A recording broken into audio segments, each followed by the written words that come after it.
Some people love to often say history is too Eurocentric.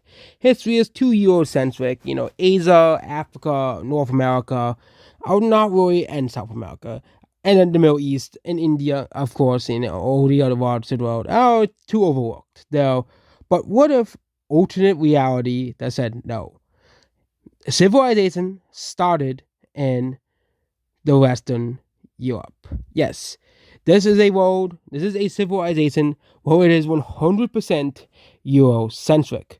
What if civilization started in Europe instead of Africa or the Middle East? Or the one I did was if started in Asia, was again still started in the Middle East. I could do one where it actually starts in East Asia or India, which could be entirely separate series. And also, we will not be naming countries, or just be naming them after, like, for example, this is like the France country. This is like the what's that state down there? Bavaria. This would be like Saxony or something, or Prussia. This will kind of be like the southern France country and Catalonia country. But this is what we started with. So we'll continue. So the beginning of these civilizations, the Dutch country recently got unconquered, and more of the world started to get explored. As more of the world starts to be found, this is what is found here. As the Italian country, or basically like the Roman Empire of our time, or basically like the Roman Empire, they start to explore a lot of this coastal land, see it as very useful. But they realize that most of this land here is like desert. They see, hey, this is actually a whole new continent, but they start to explore and they realize this is mostly desert. There is literally nothing worth here. So they start to send mostly more settlers to North Africa to claim a lot of this land that isn't claimed already. Most of these settlers mostly settle on the coast, and we can use the word, I wouldn't use the colonization because no one, the gray area has no people. Yes, the gray area has no people. No one lives in the gray area as of now. And they start to move. However, the German countries start to move more and discover Poland. Yes, Poland, and they even go into parts of Lithuania and Latvia, and they do not discover this island. They go and discover the coastal Baltic areas, where they basically go into like the Latvia and Lithuania and discover that area as well. The expansion of the southern French country, or this, Rhine team country, they start to meet up with the blue country, the dark blue country, which is basically like Rome. Yeah, we're using the Roman colors and the civilization, and this sparks a massive war between both countries. So basically, this is like the first major war, and the Roman country starts to win because they're the strongest country in the world as of the moment, and they start to beat this country's ass basically, and they start to push against them as well here. And this French country is really struggling in the war. Again, wars are gonna be very simple in the beginning. Basically, here, who has the bigger military is gonna win, because most countries are at the equal technological advantage here. So basically, this country has the most population and the most military as well here. And yet, this Roman country is the number one power in the world, and they continue to march towards the capital and capture the whole capital. This causes alarm bells, and this country moves its capital to around a more populated coastal city, but it isn't enough basically, and as well, and the country collapses here, and like it now, and the war ends with the country collapsing.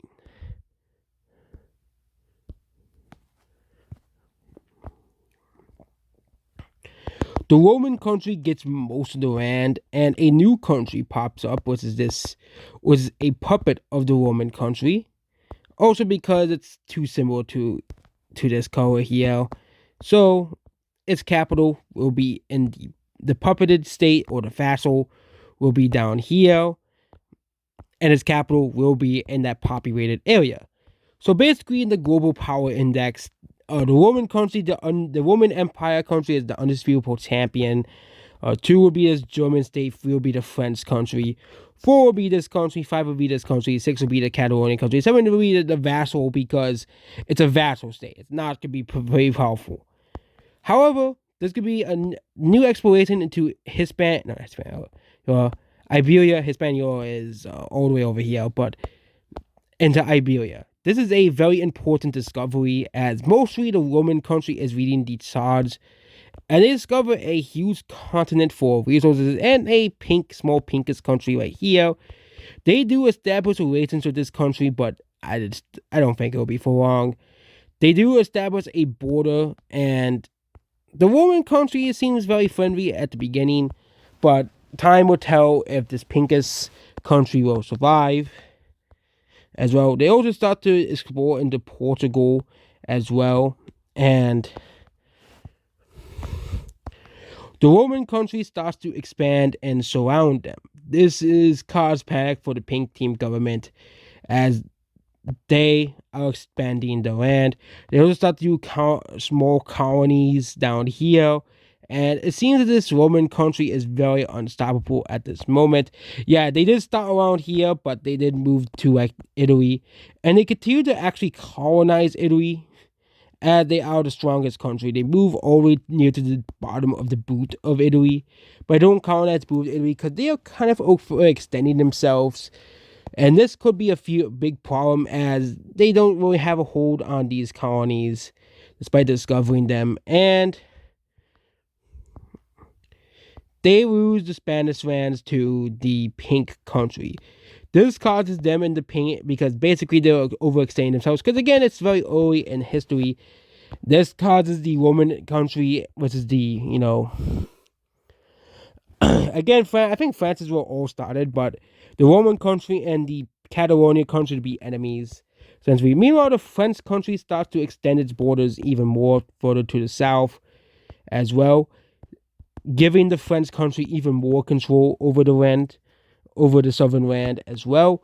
But however, a new country, which is basically Brittany as well, becomes a separate country from the French country, and they form their capital here, forming a new kingdom as well. Because again, most countries here are kingdoms. However, the French country also wants to be powerful, and they move up north here towards the Dutch country, and they start to invade the Dutch country like they did in the past as well, and they take out basically what's Amsterdam, and the Dutch country basically surrenders as well here to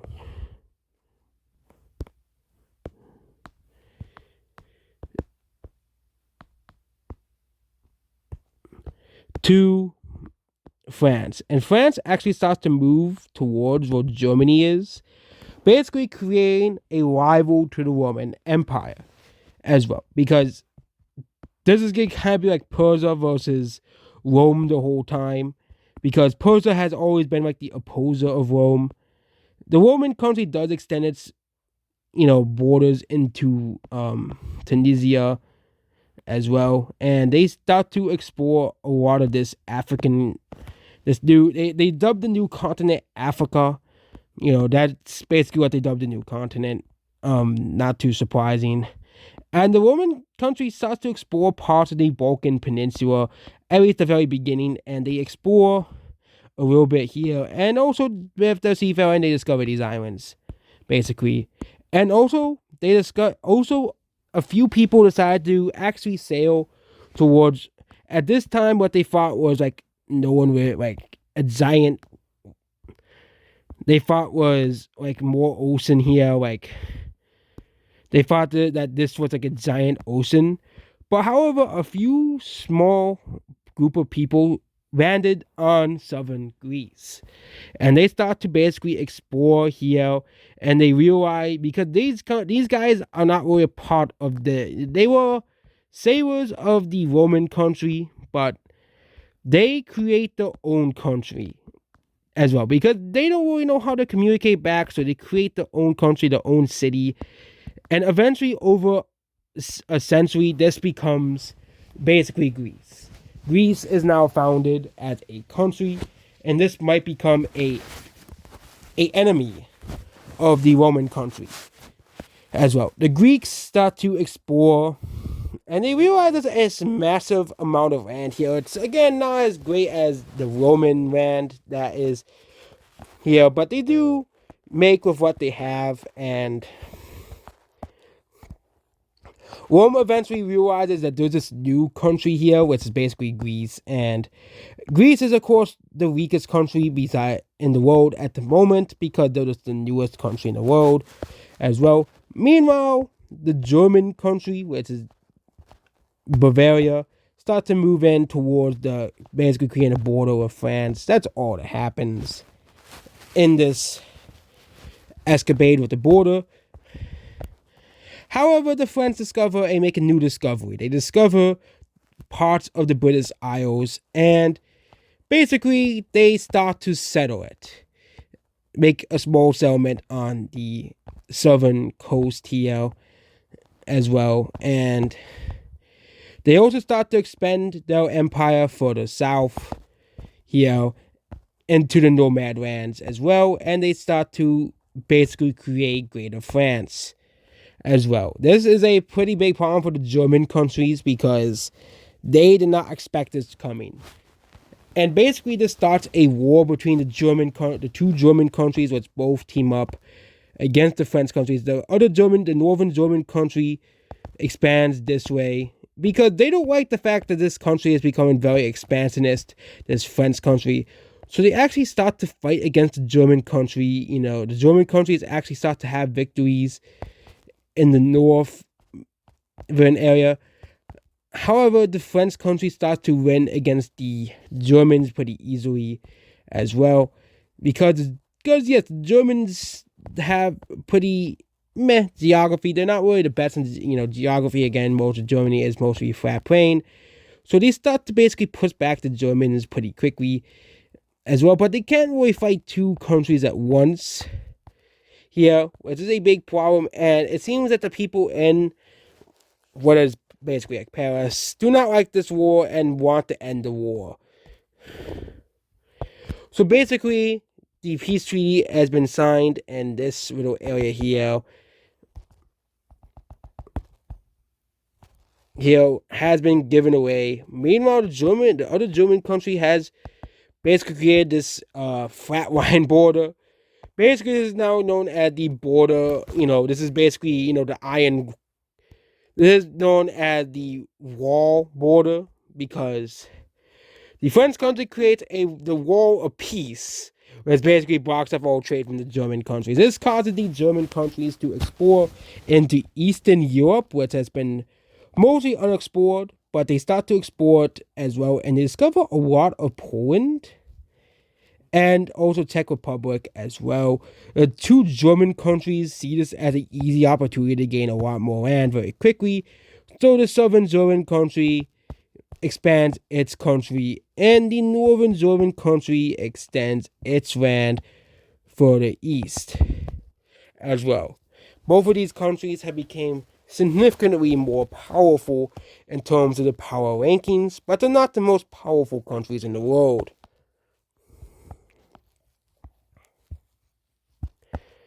Also, we could color this in basically like this, because this is a puppet state. This is a vassal, basically. This country has some autonomy, but they're still a vassal of this large, massive country as well. And most of the countries at the very beginning do become very massive countries, as well. And a new country appears. This is mostly from settlers from the French country and Roman country, and they create basically Iberia, a Lyon country here. And these people, most people believe in this area, believe in the same religion, which is basically the French religion. But this country has a different religion, which is the Lyonese religion. That's basically what they do. And the Lyonese country discovers the rest of the Iberian Peninsula. Well, they literally discover the whole thing. This is because this country wants to expand its land. So this country and the pink Catalonia country agreed to basically split Iberia into two to prevent Rome from the Roman Empire country from taking over the whole area here. Again, this is mostly uninhabited land, so mostly it could be settlers. That could take tens of decades and generations to fully settle the continent. So there won't be any wars probably for a while on the Iberian Peninsula, as basically we're already in like the first like 300 to 500 years of history, and already a trade route has been made between this area and the Roman country, so the Greeks and Romans can trade basically. However, the Greek country starts to explore, you know, and they discover what is now Anatolia here, and basically the Greeks do what they do best and settle the island and start to settle in Anatolia, and they start to basically create the second colony, the third colonies, and also this northern German country discovers the main island of Denmark. They discover it, but they don't colonize it as they are too busy trying to basically get this area more stable. This area is actually pretty hard to stabilize as they have expanded way too quickly, and this large area here breaks away from here, which is basically it's northern Poland.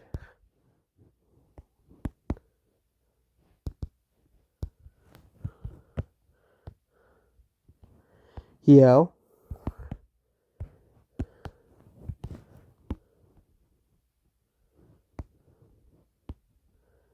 Here. And this country is a anti-colonial country. They just want the people to have independence, and the most populated city is like here, because they really only have like 100,000 people, and the most populated city has like 10,000 people. So, not a very populated country, but nonetheless could be a pretty significantly historic country. Same thing happens with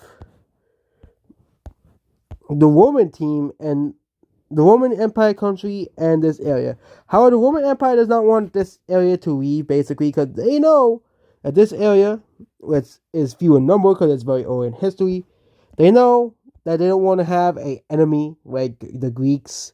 The Greeks are not enemies of the Romans, but they want to have their people basically form another country. And that's where we'll leave it off for today.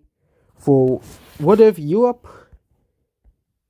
world civilization started in Europe instead of the Middle East. And goodbye.